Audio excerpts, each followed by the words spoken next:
जब आदम अपनी पत्नी हव्वा के पास गया, तब उसने गर्भवती होकर कैन को जन्म दिया और कहा, मैंने यहोवा की सहायता से एक पुरुष पाया है।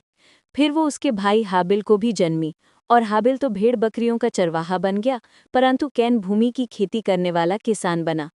कुछ दिनों के पश्चात कैन यहोवा के पास भूमि की उपज में से कुछ भेंट ले आया, और हाबिल भी अपनी भेड़ बकरियों के कई एक पहलौटे बच्चे भेंट चढ़ाने ले आया, और उनकी चर्बी भेंट चढ़ाई। तब यहोवा ने हाबिल और उसकी भेंट को तो ग्रहण किया, परंतु कैन और उसकी भेंट को उसने ग्रहण न किया। तब कैन अति क्रोधित हुआ, और उसके मुंह पर उदासी छा गई। तब यहोवा ने कैन से कहा, तू क्यों क्रोधित हुआ, और तेरे मुंह पर उदासी क्यों छा गई है? यदि तू भला करे तो क्या तेरी भेंट ग्रहण न की जाएगी, और यदि तू भला न करे तो पाप द्वार पर छिपा रहता है, और उसकी लालसा तेरी ओर होगी, और तू उस पर प्रभुता करेगा। तब कैन ने अपने भाई हाबिल से कुछ कहा, और जब वे मैदान में थे तब कैन ने अपने भाई हाबिल पर चढ़कर उसे घात किया।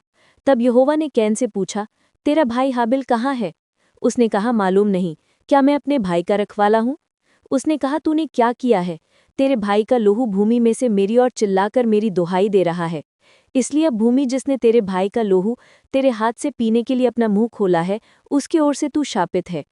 चाहे तू भूमि पर खेती करे तो भी उसकी पूरी उपज फिर तुझे न मिलेगी, और तू पृथ्वी पर बहतू और भगौड़ा होगा। तब कैन ने यहोवा से कहा, मेरा दंड सहने से बाहर है। देख, तूने आज के दिन मुझे भूमि पर से निकाला है, और मैं तेरी दृष्टि की आड़ में रहूंगा, और पृथ्वी पर बहतू और भगौड़ा रहूंगा, और जो कोई मुझे पाएगा मुझे घात करेगा।